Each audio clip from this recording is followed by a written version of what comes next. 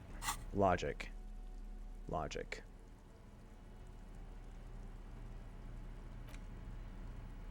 Logic. Oh! There we go. Let's try it. It's in our inventory, the ledger.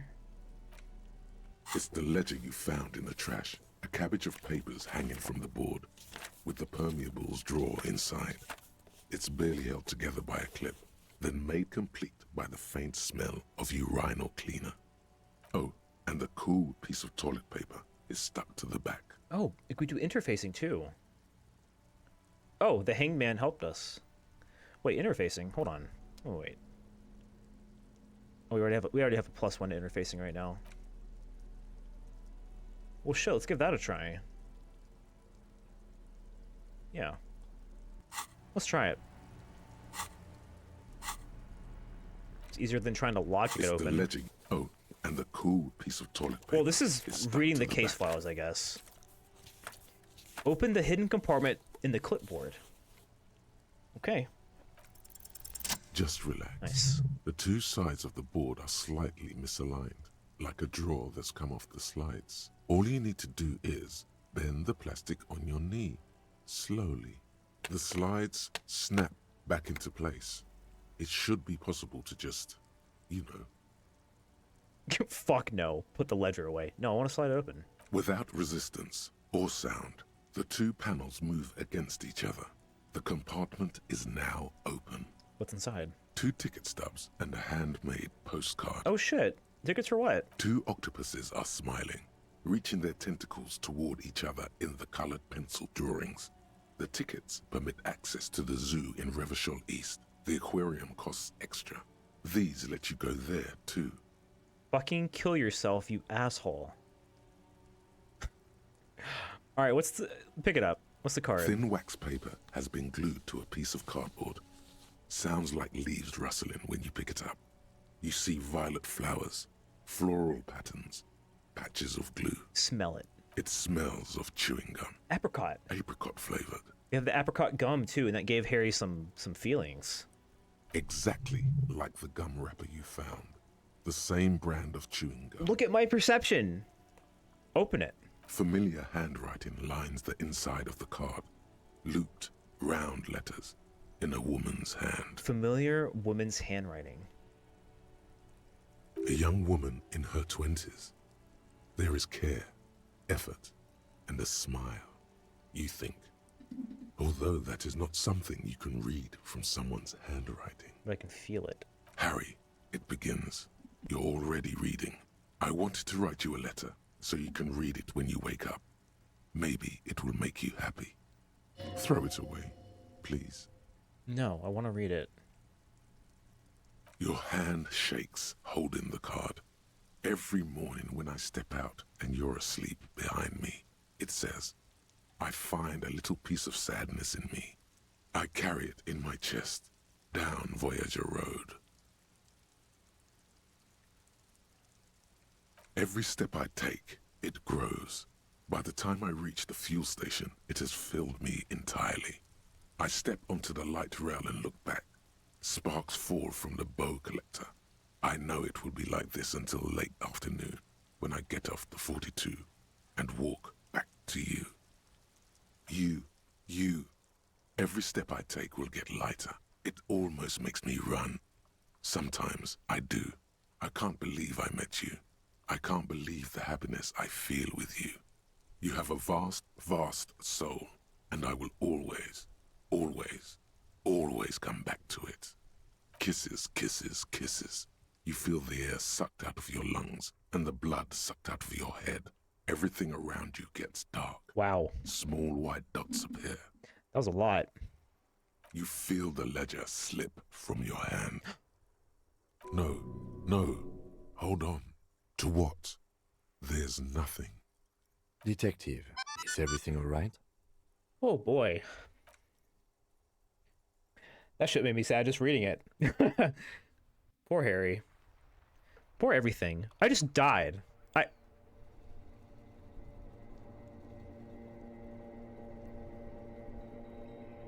I died. I died. Old Longfellow, thank you for following. I just died. I died. There is nothing.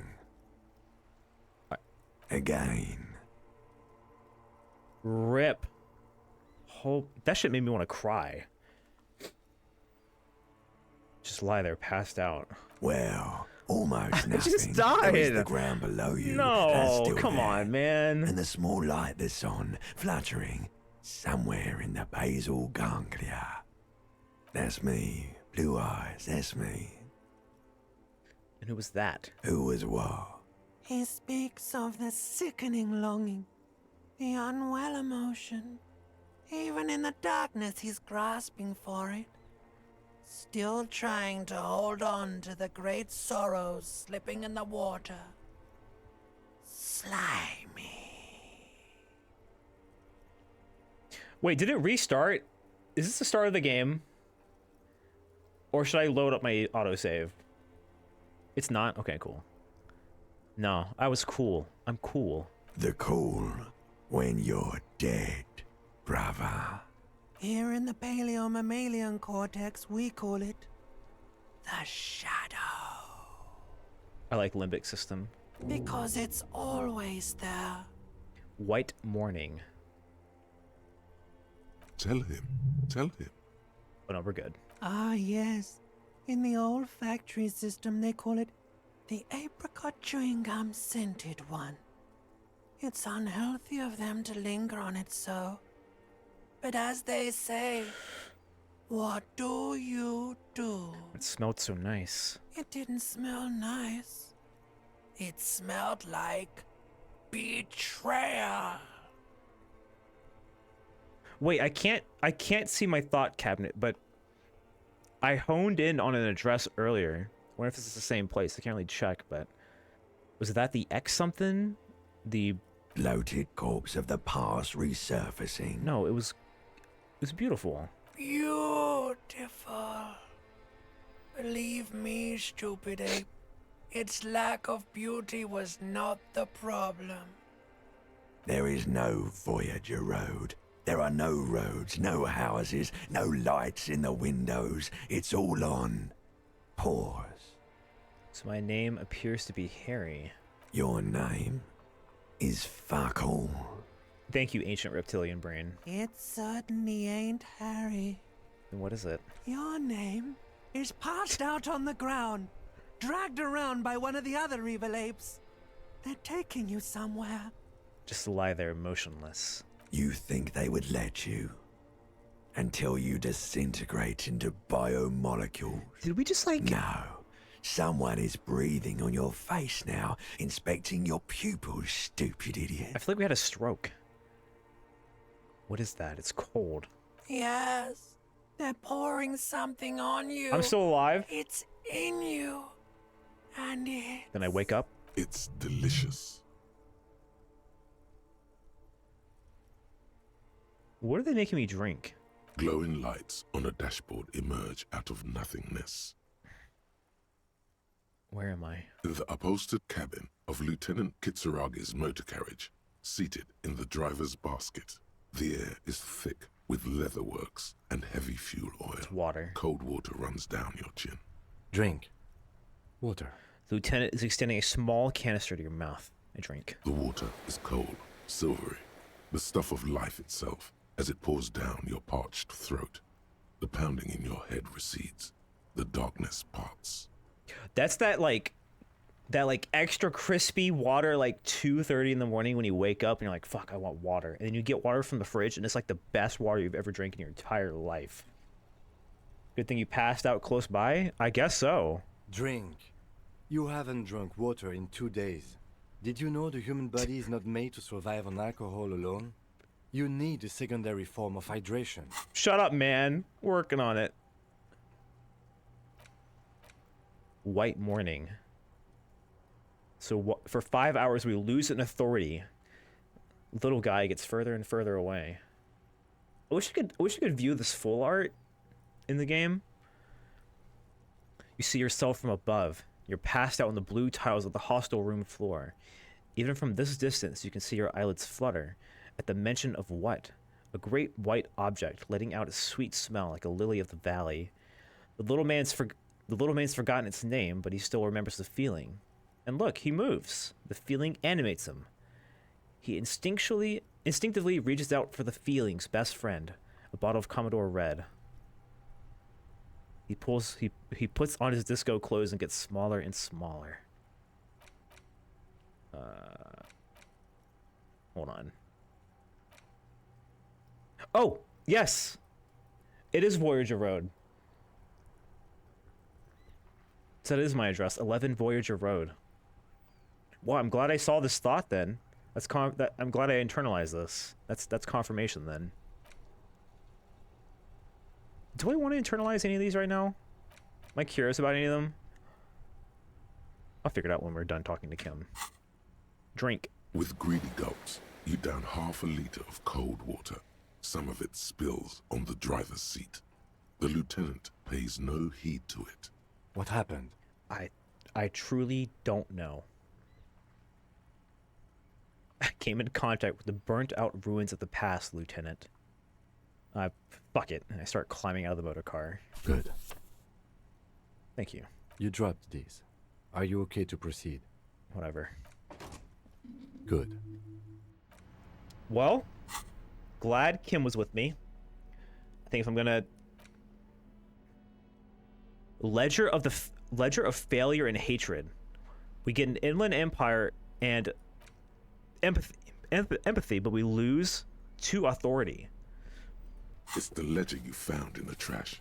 Oh, and the cool piece of toilet paper is stuck to the back. So what happens if I do this again? Without resistance or sound, the two panels move against each other. The compartment is now open. Inside, you see so what happens if I click this? Fucking kill yourself. Handmade postcard. You asshole. The words just crossed your mind somehow. Who are they for? Who do you think? Yeah, fair enough. It's slightly, ever so slightly, difficult to breathe once you've done so. The drawer is locked. Blue ink drips from the white pages in your hand. I feel like the toilet paper might actually be relevant, so let's look at it. It's just toilet paper sticking to the back of the plastic clipboard. You can take it off if you want. Leave it there, it's cool. Now let's take it off. Still wet. The toilet paper peels off the plastic easily. All you have to do is shake it off with your finger and voila. The ledger now looks marginally better. What about the clip? An aluminium block runs the width of the board, biting down on the paperwork. Its crocodile teeth. It's been are the wet only for over thing a day. keeping the papers together. A regular pencil, the tip worn down to nothing, has been attached to the clip. Run your finger across the aluminium. The surface is interrupted by a silvery sticker. It's rectangular, sparkling with iridescence. You don't know how you didn't notice it before. Aluminum, chat. That's how it's pronounced. Aluminum. Looks like an official mark. Oh, shit. Made to be low visibility outside the right circumstances. Hey, Lieutenant, what is this? What? That thing. It's a halogen watermark. We use it for adding information to RCM property. How can I read it? Any capable light with the right wavelength will do. Like, for example? All RCM vehicles have headlights designed to reveal halogen watermarks. Mine too. Oh shit, can you turn your car on? This means you can read the watermarks if you just turn the lights on. It depends. Aside from an anti-counterfeiting stamp, mine has my station number and address. The information varies by date of issue. How many years you've been on the force, he's thinking. It'll have that. Thanks, Kim. Okay. While a bunch of sodden papers sag from the clipboard in your hand, it's a sorry sight. Well, hold on, let's try to read it then. Does this give us logic? No, because Inland Empire and authority. I do not want to drink if I don't have to. I simply don't. Does drinking alcohol unlock skill checks again?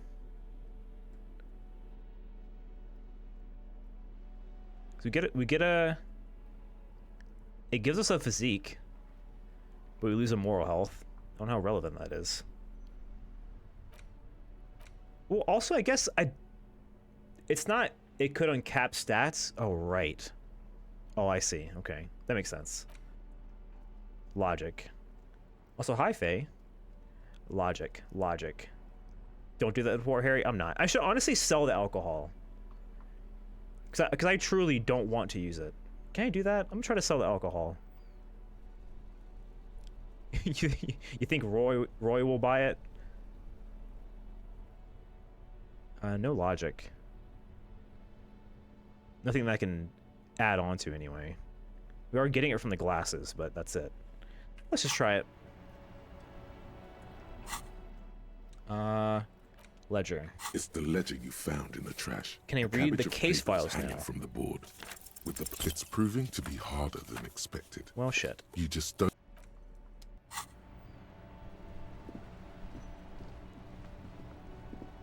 Inside, you see a set of steering levers, a radio microphone, a pull-out toolbox, and the soft glow of the fuel preheater gauge. Oh, run your fingers over one of the steering levers. The white suede feels luxurious under the touch, and the metal clutch handle so very familiar in your palm.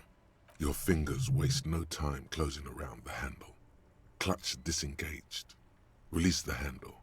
Clutch drops. Right foot yearns for the familiar touch of the accelerator pedal.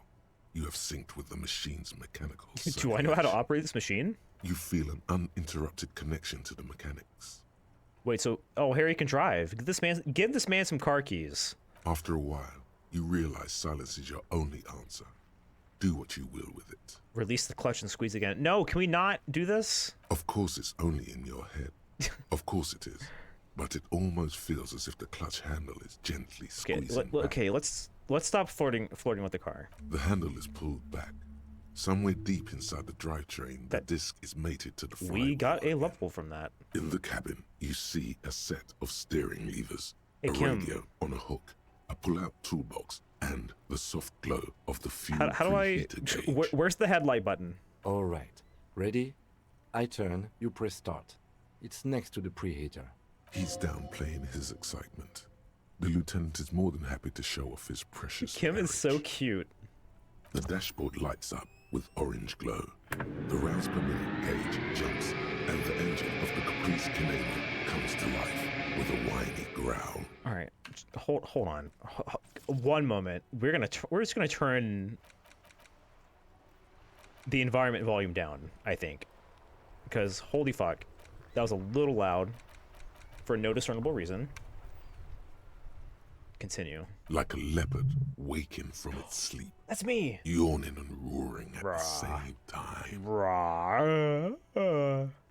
Press the button labeled headlights. The lights unfold with a little click, casting electrical light onto the ground before the vehicle. There you go. I'll turn them off from the remote once you're done. We just need to stand in front of the machine now. Okay. Sick. As you hold your ledger's clip under the headlamp, an iridescent hologram appears. A street grid and the veins of a great river. A familiar sensation washes over you. There she is. Revachol West. It's a note of pride in the lieutenant's voice. Around the borders of the watermark are dozens, no, hundreds of micro-perforations. Look at the perforations. There are many of them, and they are divided into 3 separate rows. Tally them up. The first row has 18 dots. What about the next? The next is the longest. It runs all the way around the border, and then some. Count them individually. There are so many, it's hard to count. More than 150, at least. Maybe even 200. What about the last one? The last row has 3 perforations. That's it. What do they mean, Kim? Help me. Those are perforations. They represent your record as an officer of the RCM. They are your statistics, as it were. Oh. I should have guessed you'd keep a record. Officers often It's my KDA. Let's take a look.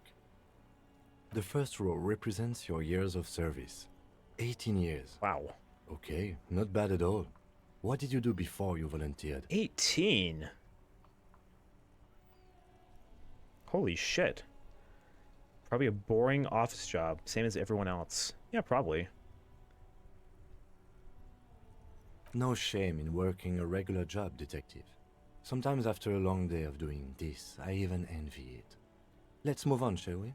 This next row, the one that wraps all the way around, is your number of closed cases.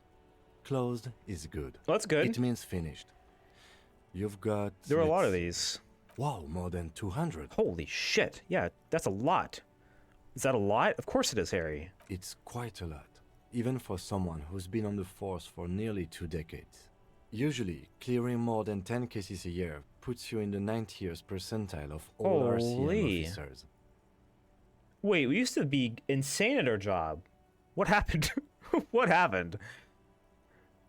I used to be good. That's some solace, I guess. What's the last number? Right. Those are your confirmed 3. kills. You've got precisely 3 perforations there. So we have killed people.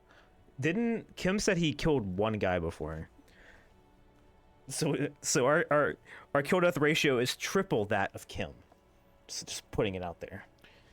We're hard carrying in this lobby right now. It's not too many. For an RCM officer, especially Precinct 41, which is in the Jamrock quarter, it's rather tame. I mean that in a good way. Yeah, hit him with the old Jamrock shuffle. What's it feel like to kill a man, Mr. McCoy? A young woman asked the man across the desk from her. Honestly, babe, says John McCoy, crossing his ankles over said desk. I don't feel anything anymore. It's just like brushing my teeth. I do it once or twice a week and don't really think about it. There's no trace of guilt in his voice. Harry, as long as you don't get here, I think we're doing fine. There are certain officers who treat their kills like some kind of ghoulish game. If they do happen to solve a case, it's usually by accident. Jesus. It's obvious the lieutenant doesn't think very highly of those officers. But it seems as though you are, or at least were, one of the good ones. So we have that to be thankful for. Chat, we're one of the good ones. That is actually incredibly relieving to hear. Have you ever killed anyone, Kim? Will we know this? Should I pour one out for the boys to fall in? There are no good ones, Timothy. Everyone has their own method of coping. Some more effective, or self-destructive. Yeah, ACAB includes you, Kim. You're the last one to go when the war happens, but you're part of it. Personally, I find it helps to keep up a few hobbies. That's why you like racing. Par exemple. Yes. Maybe I should find a hobby. What kind of hobby would Harry Dubois have? What the fuck could this man get into? Knitting? Recreational chess? Drinking? Drinking is not a hobby. Maybe I should find a hobby. Why not gardening? There you You've go. already got the gloves. Dude, the inside of these gloves is just caked with sweat and grime and grease. We have not taken these gloves off since we put them on. It's meant in earnest. Please don't mistake it for a jab. Should I pour one out for the boys? Sorry. If you want to pour out the booze you've been carrying around on duty, I'm certainly not going to stop you. Yes. Yes, pour it out. A dark pool of cheap wine Yes! appears at your feet. Get rid of it. It shimmers Yes! in the lights of the Kanema. Harry is getting better. Pour that shit out. Sorry for killing you. Very noble of you. Are we done here? Have you killed anyone? He told us this, but I guess we can ask again. Yes. He says, declining to elaborate. It's not a problem for him to state it, however. All right. The lieutenant nods. Now, what about the street cred? The rectangular watermark is overlaid with the logo of the RCM, and yet the major arteries of Revachol are all recognizable. They shimmer in the Kanema's headlights. Where are we on the map? Let me see. He takes the ledger for a moment and inspects it. Right here. He says his finger near the top of the map on a segment of coast jutting out into the great ocean. I see Mars. Oh, yes. Coal City.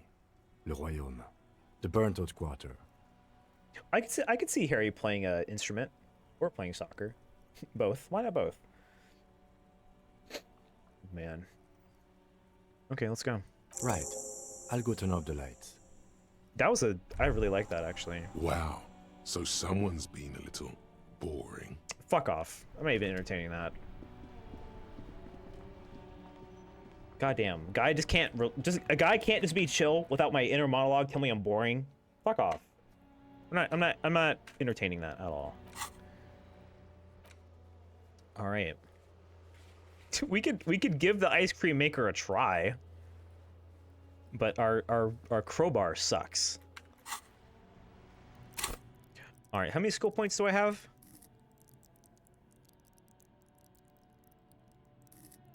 I think, oh, we have 2. We have 2 skill points. All right, so what are some easier skill checks that I could maybe try to bust out? Let's look at some mediums. Mediums. We have a medium visual calculus, a medium encyclopedia. We have a medium composure, medium logic. Oh, we have like 3 medium visual calculuses. Let's do that. That seems like a good way to go about it. And our visual calculus is like, why is our learning limit so high for it? Is that a thought I did maybe? Yeah, the learning cap for visual calculus is raised to 6. Okay, that's good. So that was... It's the set of footprints? Wait.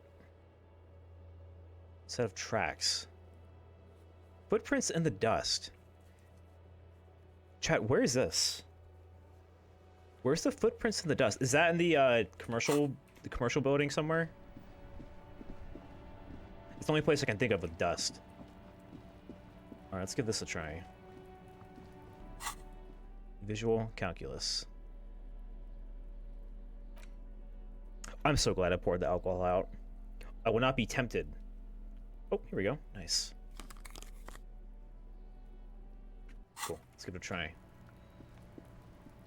Let's see how many footprints there really are. Some There are good stuff. several footprints in the mud, left by work boots. Anywhere from 6 to 12 pairs have walked here. 92%. 8 pairs of boots have shuffled back and forth 8. in the mud. Where else have we seen a gang of men in work boots? That's right. Fuck yeah. The hardy boys in the mess hall of whirling in rags. Is it 8 in there? Go over them one by one. 1. Standard work boot. Oh, hell yeah. Steel reinforced toes. Oh, we're doing stuff. Number 46. Just like Titus was wearing in his booth. This is the big dick. Titus Hardy. The one with the ball cap on Oh, his and because we talked to the Hardy Boys, we're getting like all their names. Harry's putting like the names to them too.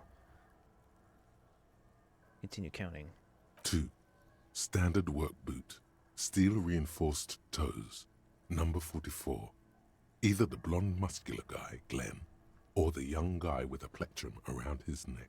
Okay, it's hard to discern some people. 3. Hobnailed work boot. Steel reinforced toes. Number 43. The inked banger, perhaps. 4. Standard work boot. Number 45 or 46. Theo, the old smoker. You think you even see a tiny fleck of cigarette ash. Wow, inside the Harry. plate. I'm impressed. What else? 5. Another standard work boot. Reinforced toes. Number 44. Same as before. Either the musician, Eugene, or the muscle-bound blonde, Glenn. 6. Lighter's air. That's Shanky. Yep. It's a Same rat. make of boot.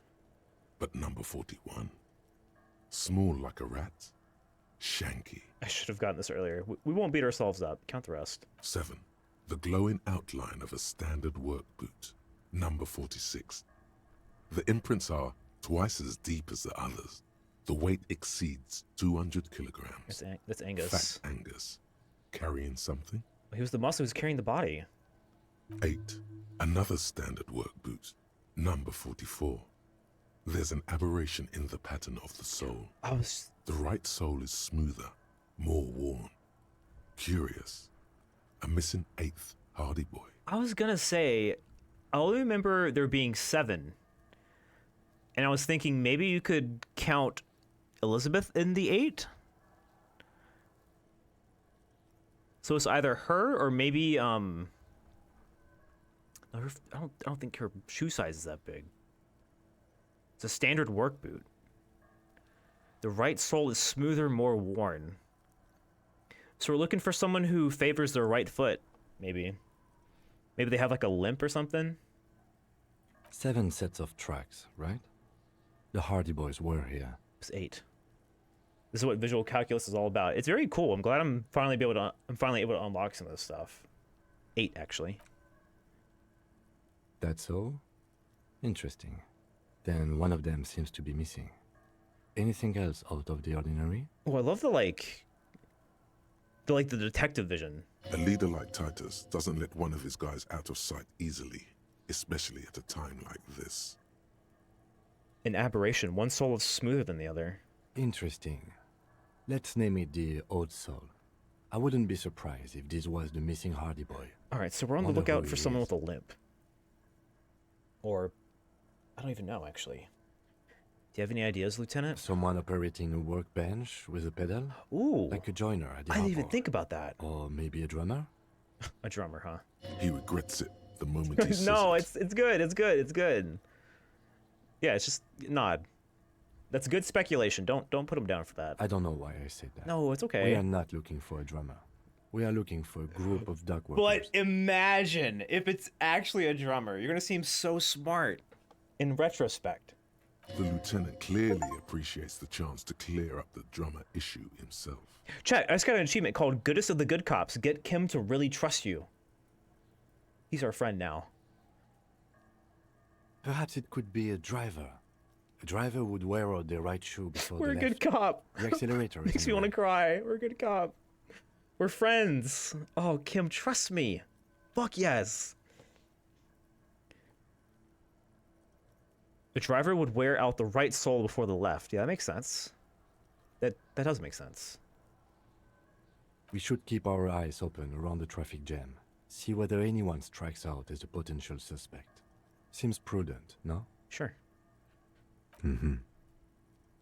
The lieutenant writes the information down in his notebook and then reverts to the tracks in the mud. He added you on Facebook. I'm in his top 5 on MySpace.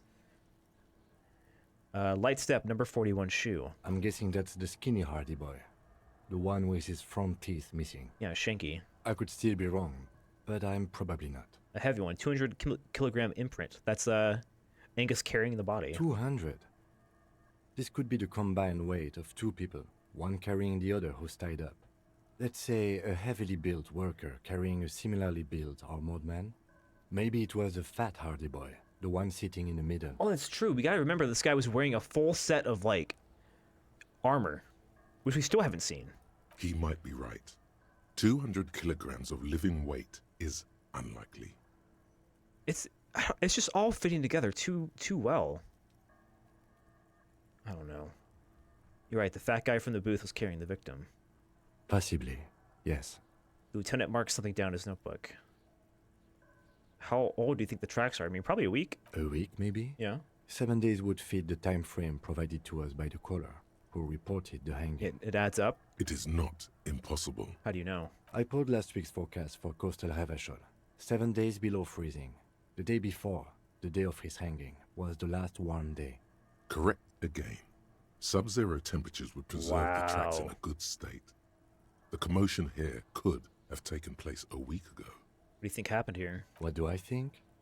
A mob of people brought something heavy to the tree. One of them was carrying the victim. They shuffled around, especially under the tree. Then, after hoisting him up, they stood in a semicircle facing his direction. At first glance, this appears to be a lynching. Indeed. They all stood in a row here and looked at the tree. So far, so good. Only one thing missing. He looks at the tracks, face lighting up from the realization. Of course, there were 8 tracks, but there are only 7 Hardy Boys. Let him have it. There's one pair missing from the Union box. The 8th pair. I'm going to say it was our Odd Soul. So Odd Soul was present at the lynching, but isn't in the mess hall right now. Yes. I doubt the Hardys are going to tell us who this person is. For now, it's best if we just keep our eyes open. I'm sure our investigation will eventually lead us to the Alright, outside. so we're looking for someone who favors their right foot, be it in physicality, like a limp, or like their job. What about... nah, that's not right. Well, shit, that was a lot of information. I feel like I'm actually getting things done now. Set of tracks.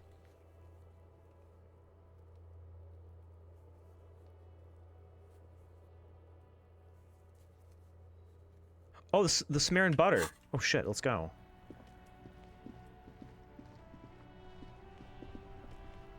And this opens up tomorrow. The idea is to get as much done today as I can. That way I can spend all of tomorrow on the left side. The west side. A crumpled billboard reading, Samaran butter soaks in the canal. Two ugly lines mar the bright countenance of the blonde boy depicted. The sign billboard has fallen on the waterlock, keeping it open, and thus out of order. Attempt to reconstruct what happened here. Judging by the size of the impact and the parallel lines of burnt rubber, the cause was probably a motor vehicle. Wait, the tracks go up there? Wait, chat, maybe? I think I know exactly where our 8th Hardy Boy is. For some reason, there was a vehicle that drove through the fence maybe, and they gunned it out at the last moment. The last... Dude, they drove up the shack. Roy, how did you not hear all this? Was this an off day for you?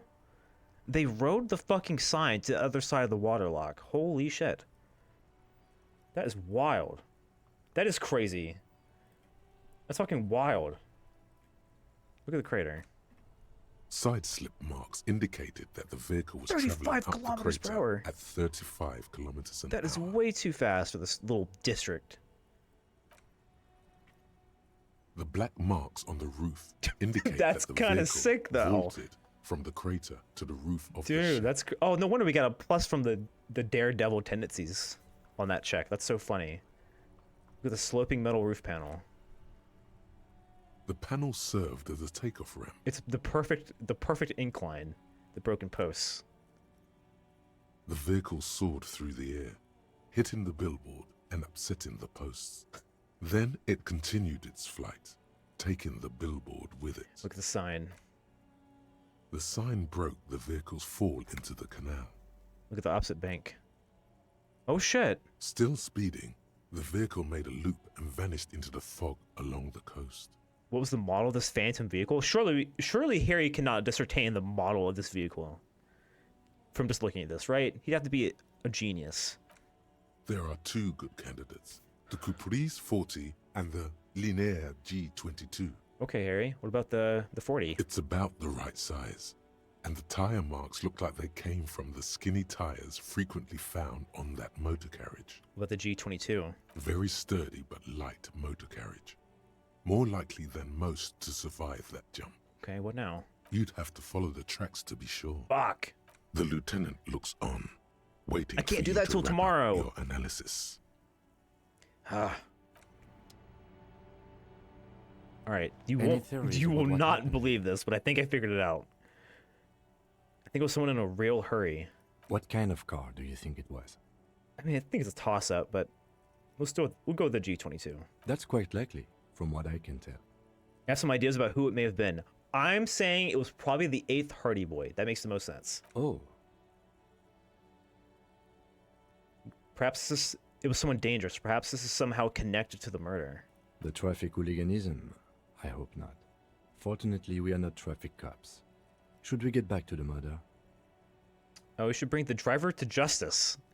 I mean, I think it's going to be relevant to the case anyway, so... If we must. Trust the process, Ken. I'm not expecting him to get far with this. The lieutenant consoles himself. That's fine. Wow. Did you really not hear any of this? Roy? Come on, dude. Hello, hello. Let me know if I can help you with Here we go. anything. Do you know anything about the traffic menace on the loose? Traffic? I'm sorry, officer, but I don't drive. Okay, in Roy's defense, he was probably like, high out of his mind when it happened, as he usually is, to be fair.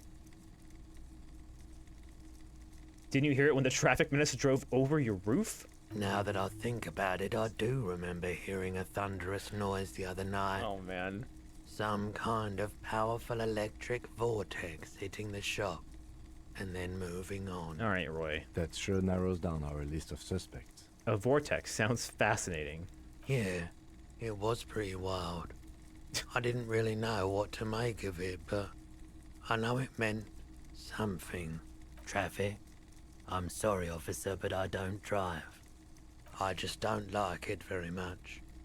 Movement on the road never really gelled well with the movement of my thought. That's fair. You probably should not be behind the wheel of the vehicle. Now that I think... That sure narrows down our list of suspects. Does this mean we don't have any idea who the driver was? I mean, I think I know. He shakes his head, slowly. The boombox I bought, it should play this tape, right? Of course. It's in working order still, isn't it? Just pick your tape and set it spinning. It all starts with the tape. Alright. I don't want his drugs, so that's all I have to say right now, Roy. I'm gonna go cash in my check before I forget about it. Time is dwindling away faster than I thought it was. It's already 4 o'clock. Hey, Tommy. Alright, let's go cash in our check at CVS. Hello. Is this about the questions again? No, I 'Cause just... I don't really know anything. She puts down the magazine. I just want to cash in my check, please. Wow. I didn't know you worked for the union, sir. She rolls up the giant novelty check, looks like she's seen it before, and slips it under the counter. Anything else I can do for you? No, that's it. Thank you very much. Poor girl. Alright, so I need to keep about 20 of this banked for tomorrow, but I have $9 to kind of throw around, so I kind of want to go back and look at the sunglasses, maybe. I kind of want the sunglasses, I can't lie. Like, just for funsies. Oh shit, perception check. Hello. Plastic wrap macaronis stamped with humanitarian aid. Humanitarian aid tuna fish, not for resale. This says, food gift from the people of Messina. You keep coming back. That's good, officer. I love this guy. So the shoes are 70, right? The speakers below 50. are banged up and worthless. They're kind of slick, the though. sneakers triumph over them. I'd wear them. All right, let's buy the sunglasses. The shine on these sunglasses lasts a lifetime, officer. 100% guaranteed. Electrochemistry has not been a block for us, really, but you never know. A good starter pair, officer. And when you're ready to upgrade, come back and see me. These are all boring. Boring third-rate ho-hum sunglasses made of cheap Syrahese plastic. The kind of plastic that melts in the sun. These are all first-rate sunglasses. 8%. Premium design, superb material, very cool. UV resistant. These will definitely keep your eyes safe. Safe and cool. Cool. While doing your dangerous police work. Right. Conceptualization. Dude, this is probably my weakest skill right now. One moment, please. This dude is nickel and diming me. That's okay. It's his job. He's doing a great job considering how I spent a lot of money here. Conceptualization. I'll try it. I'll certainly try it. Here we go. Whoops. Sorry, what? There we go. Oh, and the overshirt too. Okay, it's not terrible. It's not terrible. Let's give it a shot. The shine on these sunglasses 20%, that's better than 8%. lasts a lifetime, officer. 100%. No luck. Damn. All you find is this lime-colored cellophane visor, produced by a bargain sportswear brand called Amphibian, apparently. There's a malformed green frog on its bent cap. Oh, that visor is perfect for you, officer. It'll definitely keep the sun out of your eyes while you're shooting criminals. Bang, bang! And all for a mere 6 real. Only 6? That's exactly the amount of spending money I have. Kim, are firefights something we should be prepared for? I feel like this is horrific foreshadowing. I hope not. He says, looking up from his browsing. You don't like it? Sure, Square Joe. +1 perception. No problem. Let's get you some real shades. Okay, but I have to buy it. No, I have to buy it. I can't not buy the frog visor. Sporty and practical, officer. Good choice. I like how it says, it doesn't even say money spent, it's money lost. Damn. Another conceptualization wall for us later. Shit. Oh, yeah. We're looking good. Alright, what else?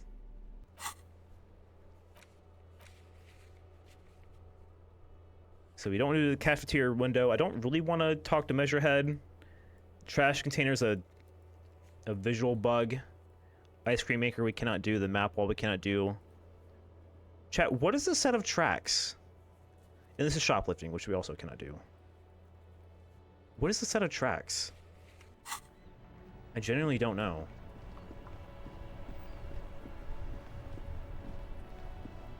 Is it like this, maybe? Like this?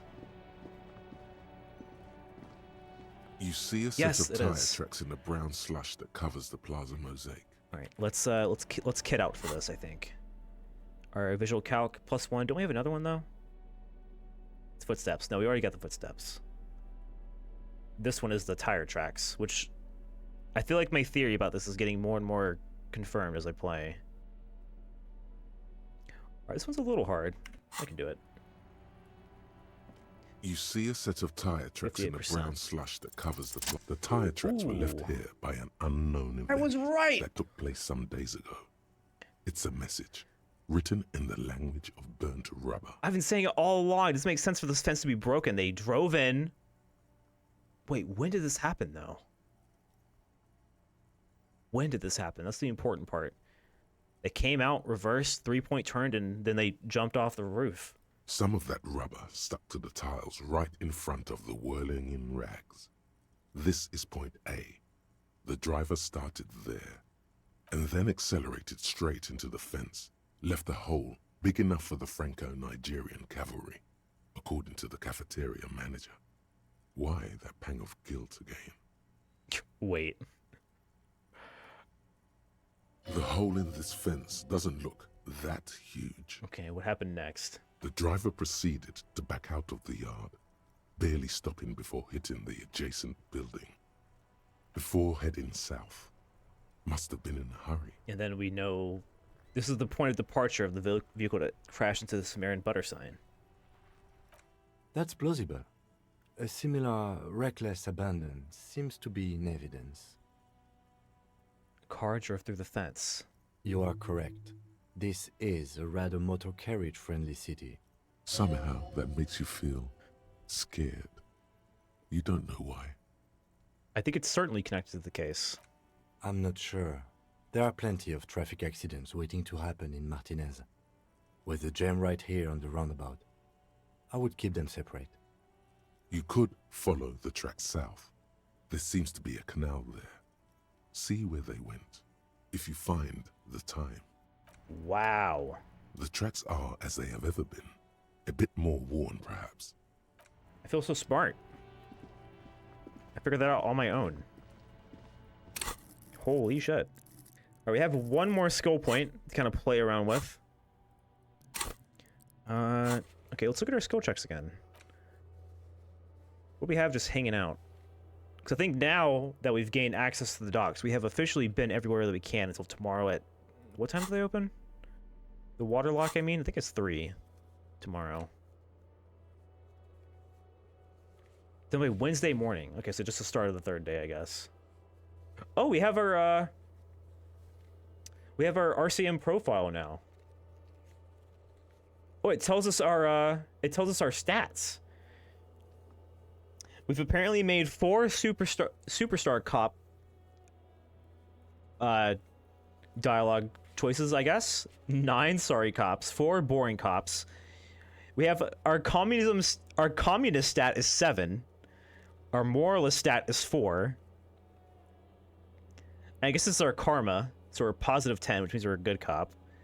They've only killed 3 people. Damn. Wow. I feel very proud so far. I was gonna mention that when you did stuff with your ledger. Yeah, I'm glad I saw it. It's so cool. Oh my God, look at all the shit I have to do. We still need to get a sad karaoke tape. But honestly, our list of things getting done is also growing, which is worth celebrating. All right, so what other medium checks do we have? We have the composure. I wish I could get rid of this. We have a composure, a logic, a physical instrument, an encyclopedia.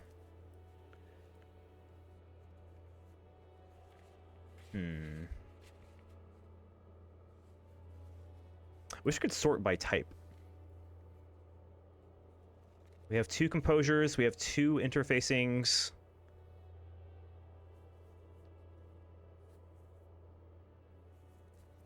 We have 2 encyclopedias.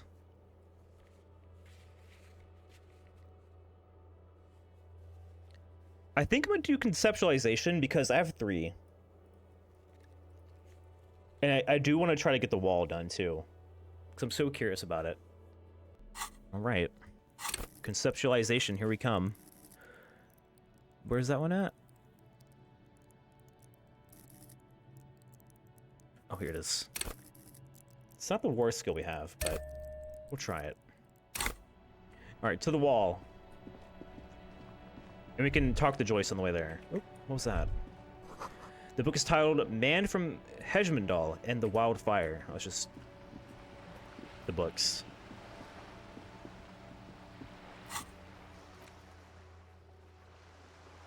Oh yeah, it's showing what we can do again now.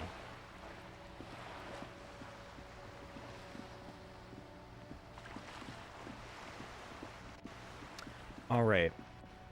The final boss for Harry Dubois.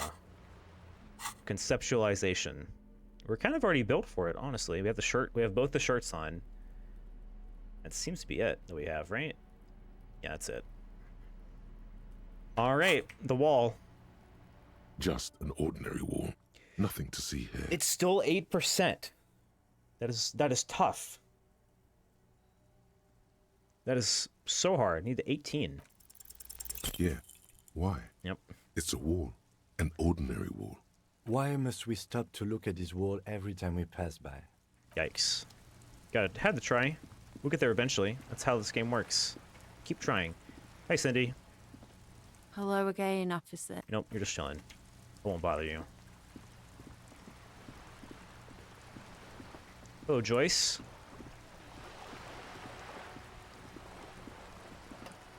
You're back. Good. What can I help you with? I could use Not a an coat umbrella, like that. I hope. I don't need one myself, you see. I could use a coat like that. The rain is freezing. Sadly, I need this one myself. Damn. It's hydrophobic, repels water, almost magically.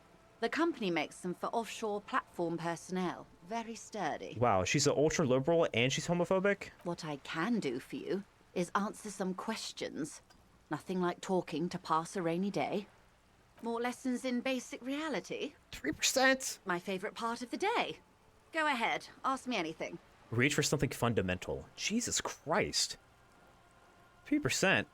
Joyce is another final boss for me. As well. A strange coldness comes over you. Yeah, it's never happening. As you look at the world, the waves sway the sloop slowly. That's all. It's on the tip of your tongue. Damn. A doubt of sort. Glad to have been of assistance. The little that I know. I guess we could. Anything I guess else? we could bring up Everett. Why not? You have. And how did you like Mr. Clare? I mean, I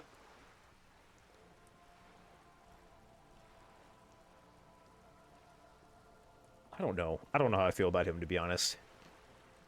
He's a bloated rainbow socialist.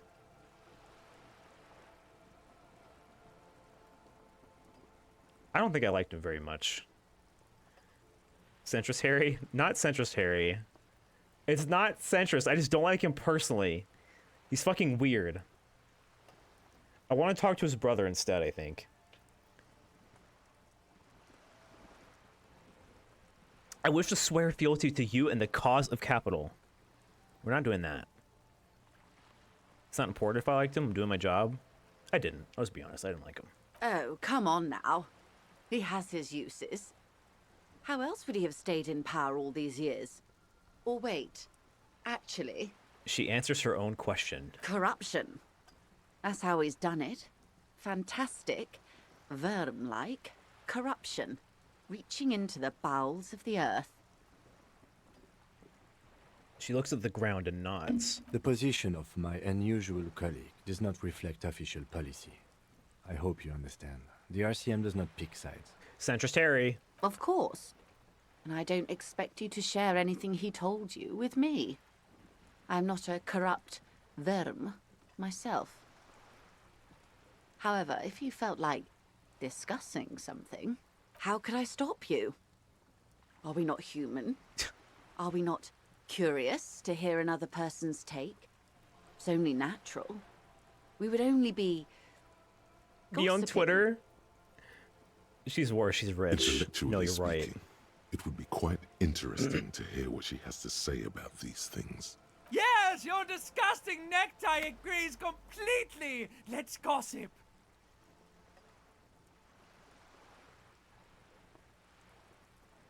That money you gave me, would that make things weird if I shared information? Or should I Of leave for course, now? Detective. Should something come up later down the road, don't be afraid to drop by for a chat. Until then, is there anything I can help you? I think we'll put a pin in that for now. Giving Joyce insider information is one of the on the lower list of things I'd prefer to do. Down there with listening to Measurehead's race theory. Not a huge fan, gotta say. I know I've already come over here, but let's poke around a little bit more. Oh, hello. Oh, fuck yeah. 100 tiny feet scurrying beneath the grate, the rats of the city. And thus Twitter was born. Yeah, that is a Twitter moment. For sure. Alright, let's check out the hotel again.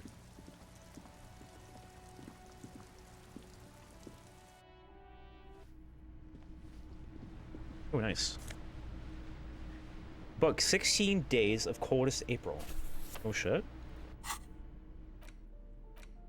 The cover features a row of concrete buildings with a monochrome rainbow in the sky.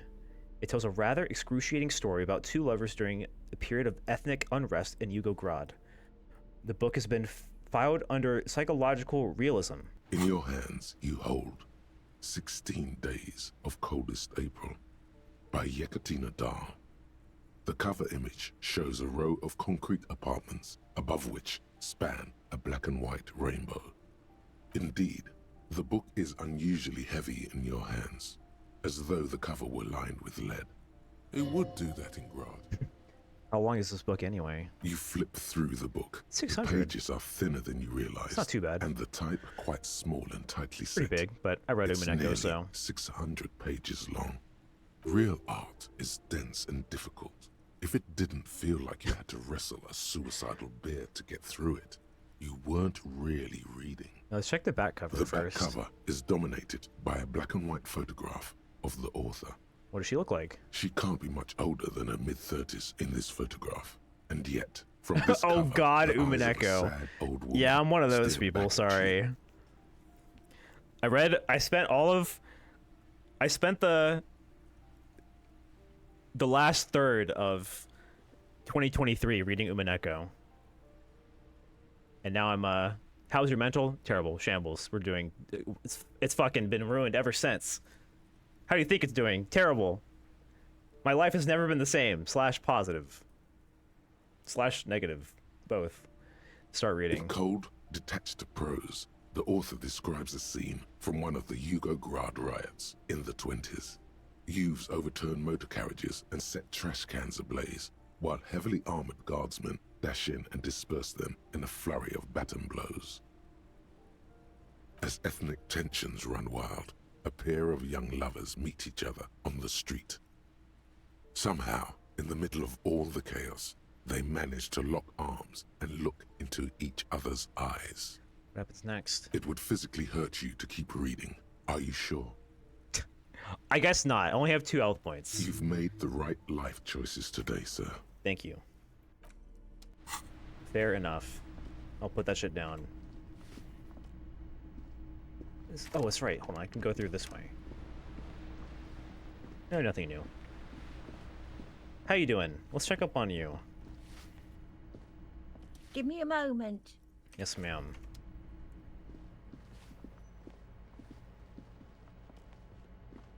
You hear someone walking around inside, rearranging the furniture. The number on the panel says... Oh yeah, I forgot about this one. A poor communard, from the looks of it. The room is barely bigger than a closet. Demands a female voice, wary and tense. Why? Okay. It's not to say you can't be paranoid when someone's knocking on your door, but... I am thinking about the fact that Roy said a woman bought my gun.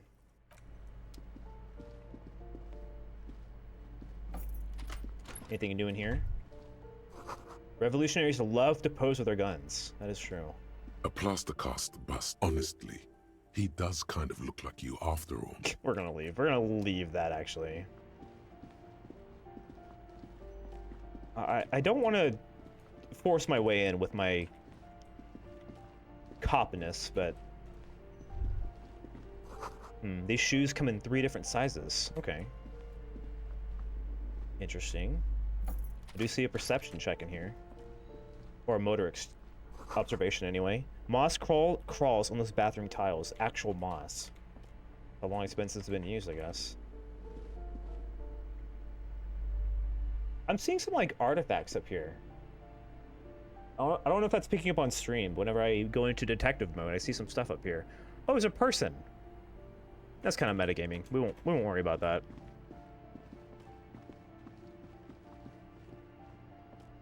I did not see it.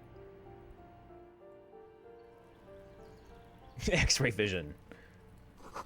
The curtains shift just a little. Someone is watching from within. We're being spied on? That's fair. I'm kind of nosy too.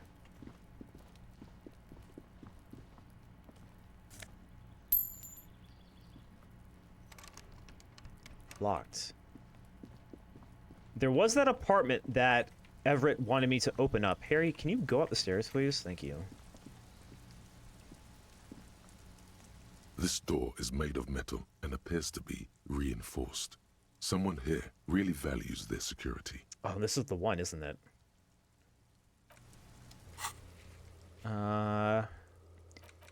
Everett asked you to open the basement door behind the greenhouse. Oh, this is not the same one. Never mind. Do what you have to do. Everett has promised to give you info in the case in return. The basement door behind the greenhouse in the backyard to intimidate the occupant. I don't want to do that if I can help it.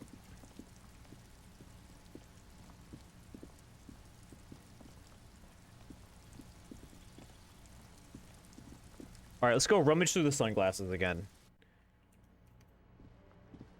That's definitely worth doing, right? It's a good use of my time. Who knows, maybe I'll find something good. Wait, where does this lead? Oh, is this the, this is the door, right? This must be it. Alright. The basement door is weather-worn. The copper nails holding the upholstery in place have turned green from sea air, and there's a knocker shaped like a lion's head. That's probably the door Everett mentioned. We still need to get the key from this manana first, though. Interesting. At least I know where it is now. Still not a huge fan of the concept of that, but we gotta do what we gotta do, I guess.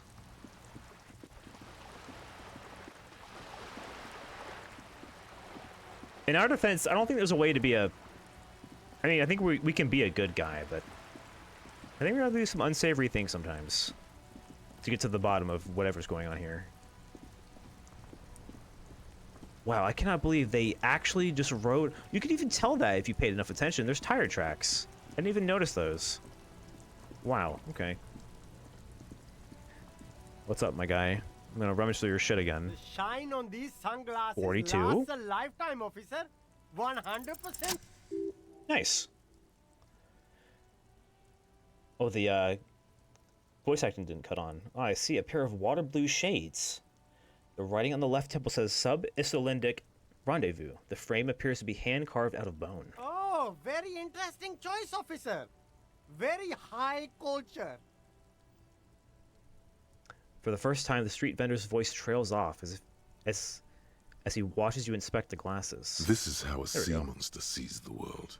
You've become a sea monster, Harry.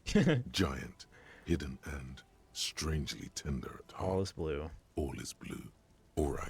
But these actually make your vision worse. Oops. It's like literally being underwater. Oh, shit. Yes.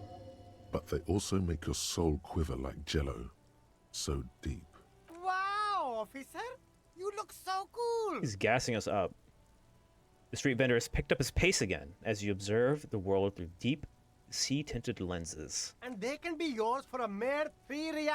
Only 3? My regular customers have passed them all up because they've got no taste. I have taste. But you found them. Kim, what about these? The lieutenant tilts his head and steps back, eyes narrowed in a thorough examination. It's a case to him. You look like a musician. Hell like a blind yeah. musician. But you could do worse. Take them. Hell yeah. -1 perception, +1 inland empire. Fuck yeah. A man who knows his style. Much respect. These are all boring. These are all fun. Nothing else. Cool. The shine on these sunglasses last. These are all. These are all. There we go. Fuck yeah, new glasses. We have so many glasses now. Let's try them on, shall we? Oh, we're wearing them. Oh, we look cool as hell. I want to take the frog hat off. Oh, fuck yeah, Harry. Check this guy out. Oh, we got a look going on. I wish I could sort by clothing type, actually. I guess I literally can do that. Let me do that real quick, then. We'll put our hats up here. Our jackets. There's no way to organize this shit. What am I doing? We look cool. Oh, let me make a fit real quick. Hold up. Okay. we need a new necktie, maybe. That's kind of a. Wait, no. The mesh shirt. Oh yeah, hold on. We're cooking something up here. Wait a minute. Wait. Take off the gloves, maybe? Nah, keep the gloves on. What am I talking about? We need more shoes. We've had these same green snake-skin shoes forever. Holy shit, look at us. Let's switch it up a little bit. Maybe we'll get more passive skill checks this way, because those are fun. I like seeing those. It's already almost 5 o'clock. Alright, what should I do now? Any more skill checks I could tackle? Other than that, I can start, I could try the cafeteria window again. Map wall, ice cream maker. Yeah, let's look at the window again. I think it has to be like the evening. Oh, I do have Renee's picture, you're right. Yeah, I'll do like tasks and stuff after this. The dock workers. A ceiling. Alright, that's not good enough. Alright, so those are all the skill checks I can do for now then. Yeah, let's go talk to them real quick. I'm not sure how well they're gonna react to this. We did kind of go through their stuff, but oops. Son, you've really let yourself go. It's a disgrace. But Coach Physical Instrument is going to get you back in prime condition. Even if it takes 1,000,000 push-ups. Yes, sir. Does that mean you call me a maggot and a Nancy boy to motivate me? Does a master swordsman insult his own blade? No. I'm going to turn you into an athletic benchmark, you big pussy. Alright. Yes, sir. It's going to take blood, sweat, piss, and tears. But when I'm done with you, boy, you will be a master athlete. I guess there's no downside to accepting these, because I don't have to internalize them. It's just fun to unlock them. So I guess I should just accept these.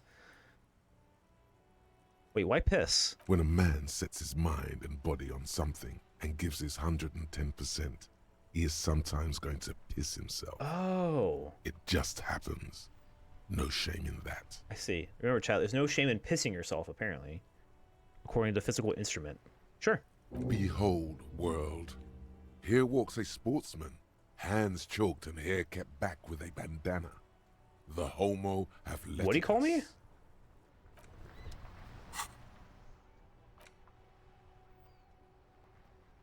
Finger pistols, 9mm, bringer of the law. Underground, homosexual underground.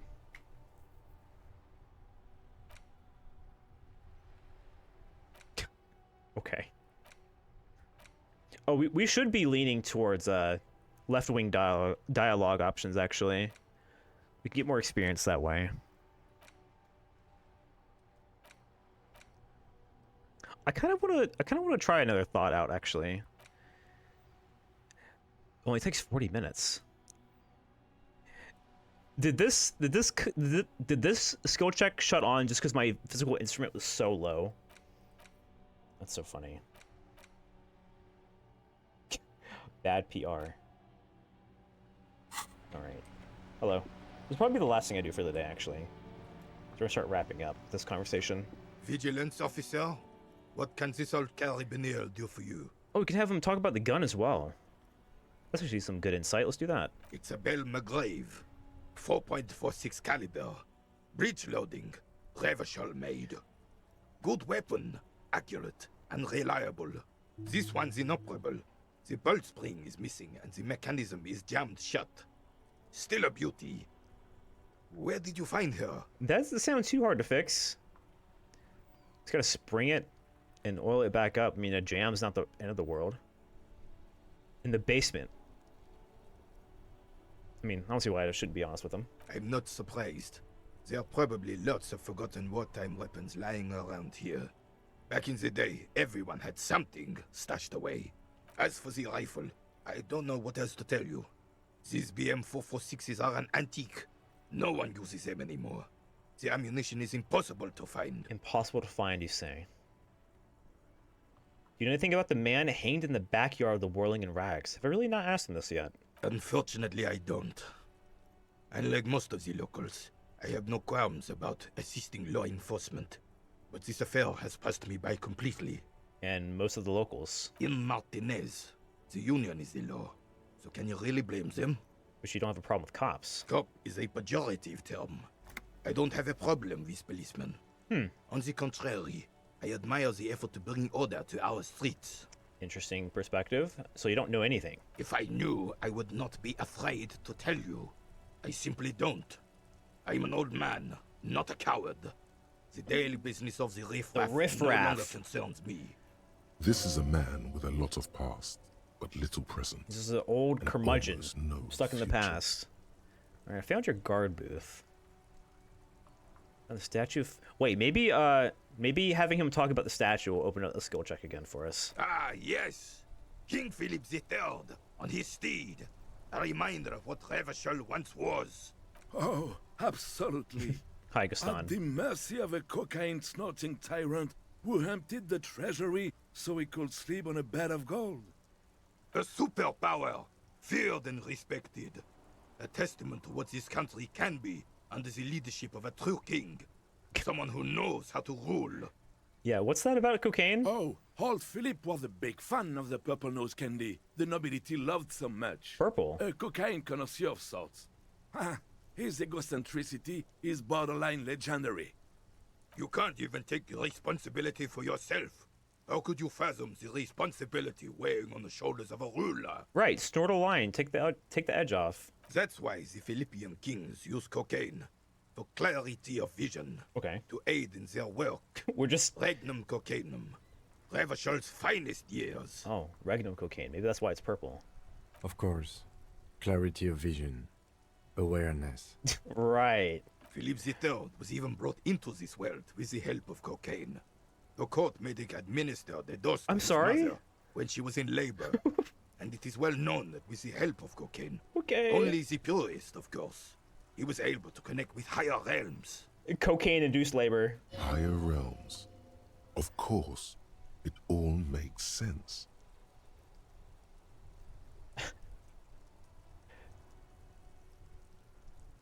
What's that about higher realms? It's really not. Please, do spare us the cocaine fairy tales. No, please. I would love to hear about them. Yes, indeed. We're not here to investigate the drug trade right. of centuries past. It all makes sense. How should a true king rule then? Decisively, without fear of offending the sensibilities of the frail and weak-minded among his subjects. This is something the insurgents never This understood. guy's a nut in the best way possible. Seems to me a leader should take care of the people before himself. That's probably true. A nation is only as strong as its leader. That's why it was such madness to try to... Don't get started on that again. What happened, happened.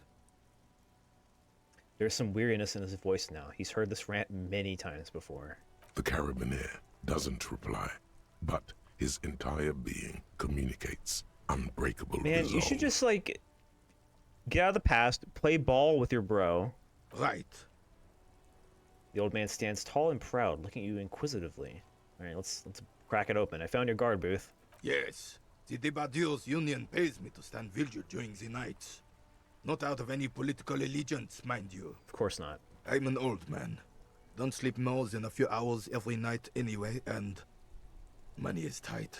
He adds with a slight sigh. He feels like he has to justify himself for some reason. He feels shame. Must have seen something on the night of the murder. Your booth looks right into the yard. Oh, fuck, it does. Yes, it does.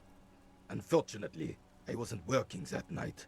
Been on a 2-week leave since last Monday. Oh, exactly a week ago. How convenient. That's so annoying. It's like little things like that are just getting in the way. I don't know why you want to leave. It's a private matter. Nothing to do with your investigation. Dude, you never know. You see, officer, René is the kind of man would rather die than admit he needs medical assistance or, God forbid, Oh, you're on seek medical it. leave. A real man's man is just gonna ride it out.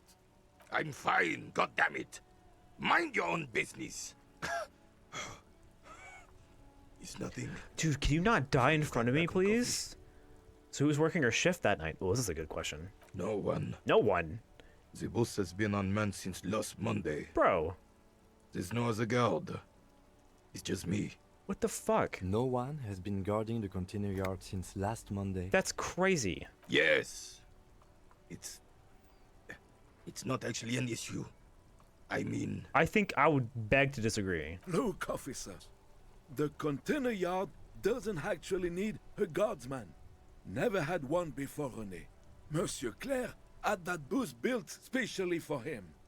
It's mostly decorative. That's even more crazy. So does it matter if you're there or not? The possibility of someone being in there is enough to discourage any ill-minded individuals. Oh, I see. It's more so like a intimidation. It's like seeing a guard tower. Like you don't know if anyone's in there or not, but the fact that it's built there and erected there gives you pause.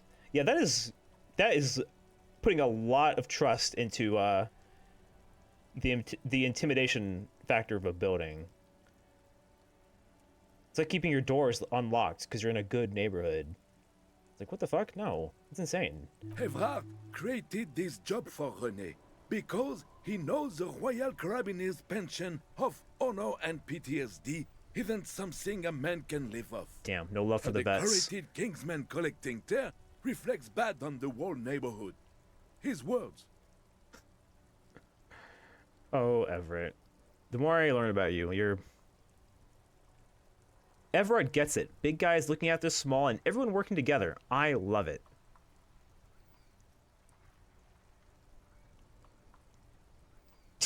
René is but one man. We need a program. Get all the elderly back into the job market. Keeps folks motivated. Oh my god. I mean, I'm glad that he's giving people a job. That is a good thing objectively. They're all pretty funny. I think I was going to pick the first one. Can we conclude the topic of my guard boost now? Employ critical theory 9 times. Biggest communism builder. Achievement. Thank you. Thank you, thank you. I bow. Saw a picture of you in there. Or I saw a picture in there. You were in it. You looked happy. Who's the girl? Daughter, maybe? She is nobody. This is none of your concern.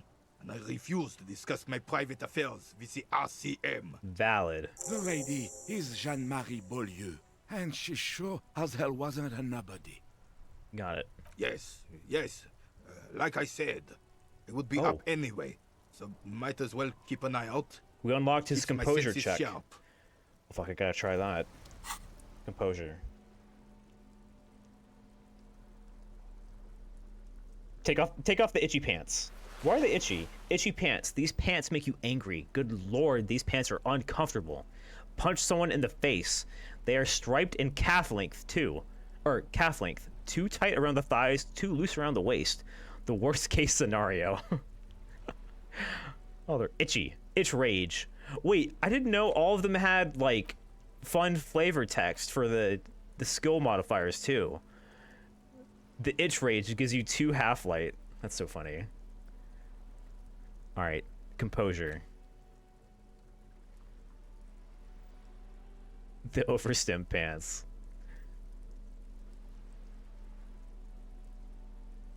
Wait, what am I doing? Composure. That's right, I'm doing composure. So, the best way to talk to this guy for his composure check is actually just not wear pants. And not wearing pants is valid. That's a valid strategy, apparently.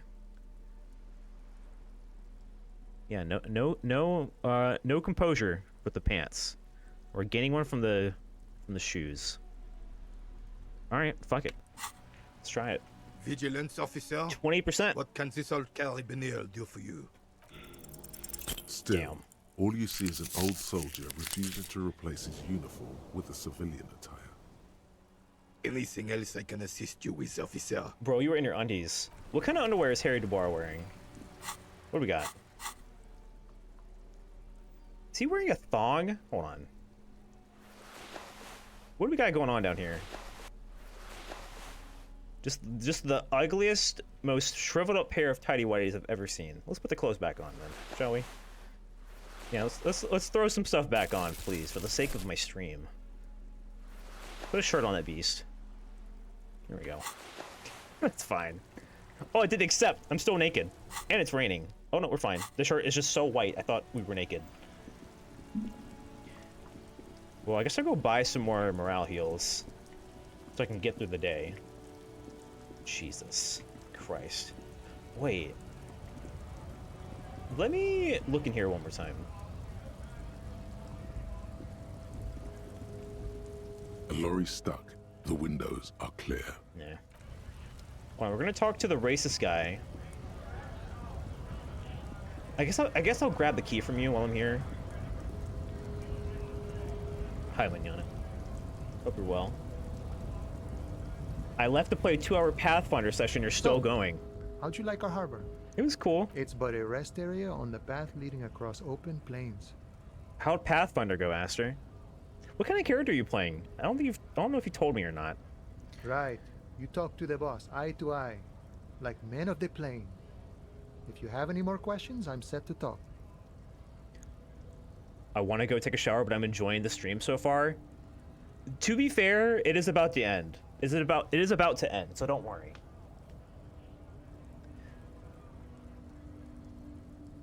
But yeah, we'll be playing this again on... What's today? On Thursday. No, Friday. Should be playing this again on Friday. Because tomorrow I'm playing Undertale Yellow finally. And then I'm not streaming on Thursday, so yeah, Friday.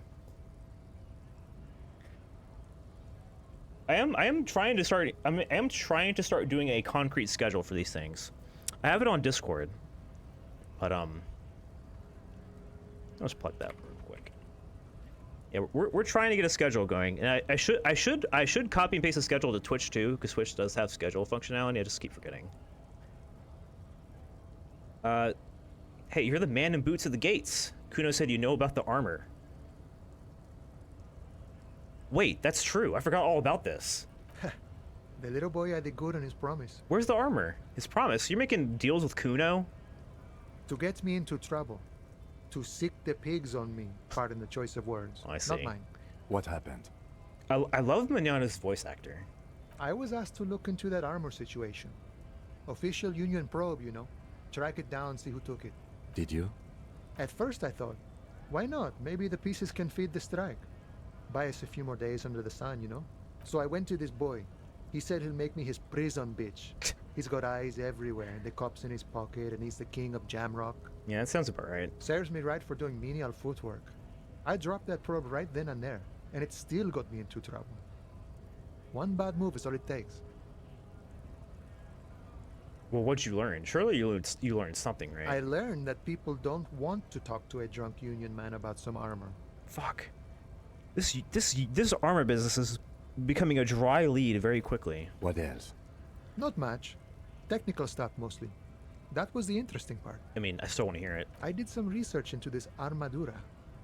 Let's say I have friends at the library. I didn't get into the material science, just how it comes off. How does it come off? In parts. 4 in total. The helmet was the first to go. The kid says that's right. Kuno threw the fucking helmet into the sea. I believe him. Yeah, fuck fuck Kuno, man. The guy last I saw. Too hard to remove. But that still leaves the greaves. Wait, greaves are like the leg armor, right? Like the thigh and like calves, or the greaves the boots. I don't remember. Either way, there's the whole leg armor and then the whole torso plate we're missing. So, as I count, there are 2 parts missing. Oh, the gauntlets. The gauntlets and the cuirass. This is where I left off. Too much hassle. More like a job for some militia. Hold up. 4 pieces: helmet, cuirass, gauntlets, boots. What about the leggings? Oh, that's right. That's why I'm confused. Oh, they're just gone. They don't exist anymore, if they ever did at all. Forget about them. I did. Okay. I'm ambitious. I'm gonna find all the pieces. Well, if Kuno's telling the truth and he threw the helmet into the sea, there's no fucking way. The helmet's a lost cause, like her badge. I'm gonna find at least 1 piece. That shouldn't be too hard. Nice and balanced.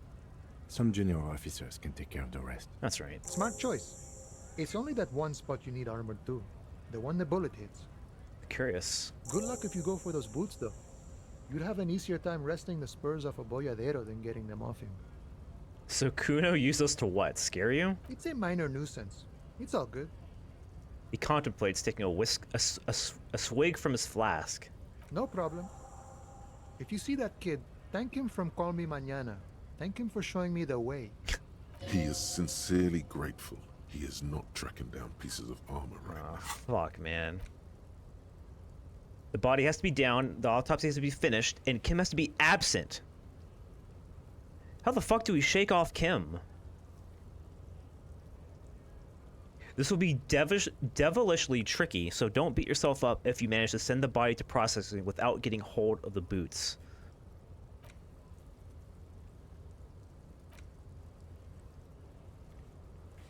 Kuno lied to you. When doesn't he? Alright, yeah, what are your thoughts on the hanged man? The mercenary, eh? Who could have killed him? That's indeed the question. Why even do such a thing? He shakes his head solemnly. The harbor's a prime area of suspicion. In your opinion, are the dock workers involved in the killing? What a thought. Why would noble workers resort to such a thing? Unless they were pushed, of course. Pushed how? Your dead guy was an enemy combatant. What does that mean? He was an agent of the opposition, attempting to undermine our honorable efforts. Did you kill him? I ain't the murdering type, but that's just me. Large organizations like our union have all sorts of men, with all sorts of skills. That's not a no to the idea of the union members killing him. He means a more violent faction could easily take care of such a thing. Yeah. Understood. This has been of limited use. Still, thank you. No problem. I wish the best to you in your search. Sure, I'm glad it's not my search. I was able to do it my first playthrough. I'm having a really fun time playing this game. I can tell it's going to be something I think about for a very long time. But I'm almost even more excited to play it a second time and just do it completely differently. It's like the thought of that is just so fun. All right, let's go ahead and nab the key from him, I guess. A key, huh? What door is this key supposed to open? Said it belonged to a weasel. I was gonna say it's probably some sort of like guy who knows something I shouldn't, or like a whistleblower. A weasel. Oh, say no more. I got you. He taps the side of his nose with a little wink. I got that key right here. And let me tell you, it's mighty good of you to help us out during the strike. Working class solidarity, as they say. I saw the opportunity and I took it. I'm a hustle grinder.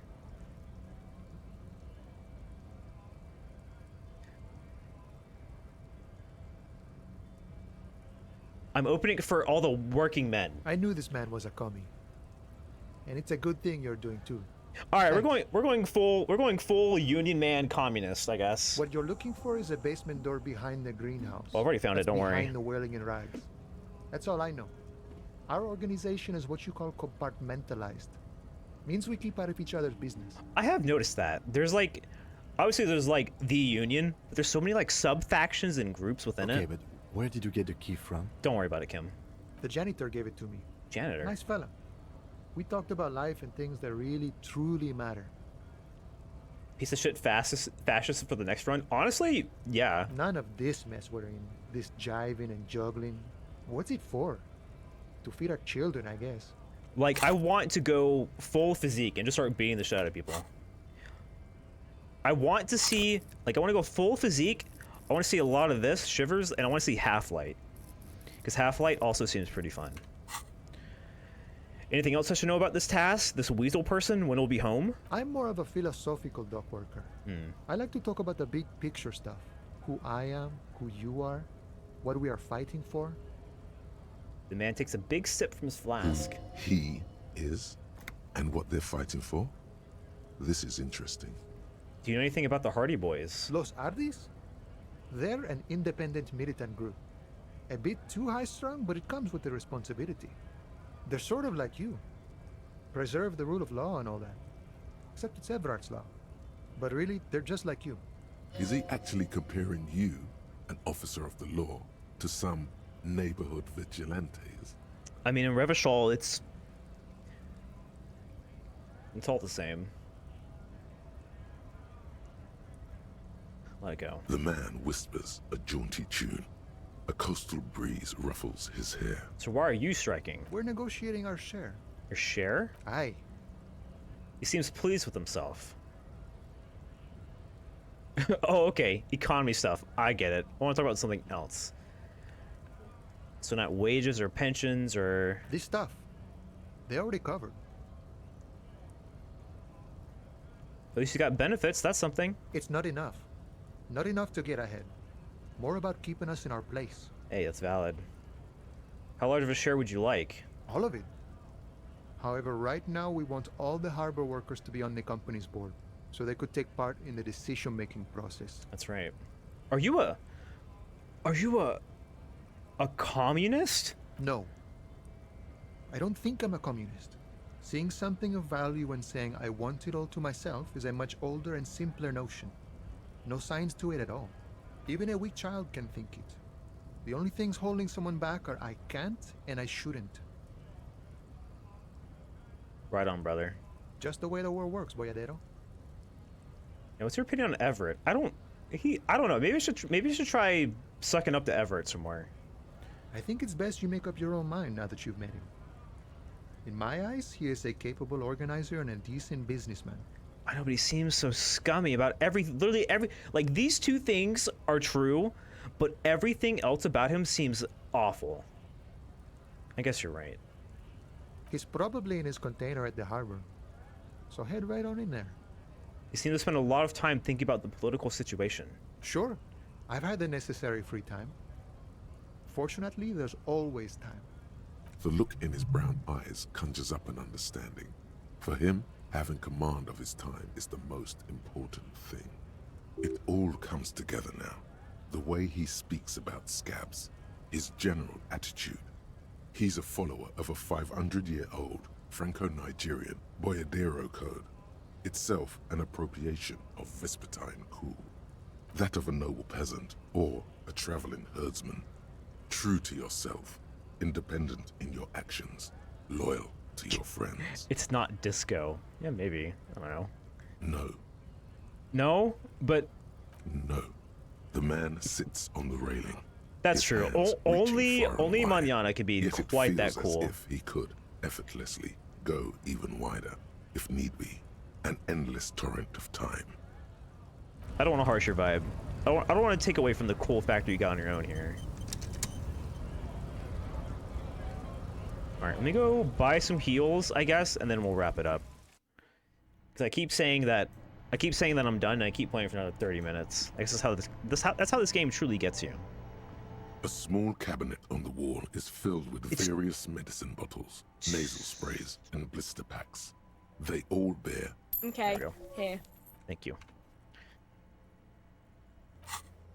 Alright, well, we got a lot done today, I think. We actually completed a lot of things. I have a laundry list of shit to do tomorrow. I still need to find a tape. I'm so sad I haven't found a tape.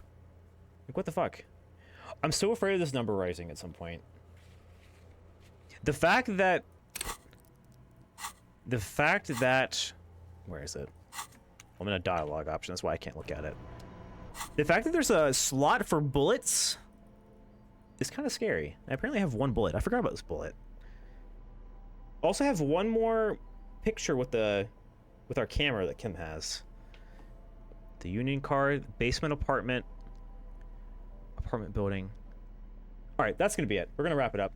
That's gonna be it for the day. Again, we're gonna be playing Undertale Yellow tomorrow, and then if you're just interested in the next part of Disco, that'll be Friday, I think. Yeah, you can join the Discord if you want notifications for that, so you don't miss it. You can also follow me on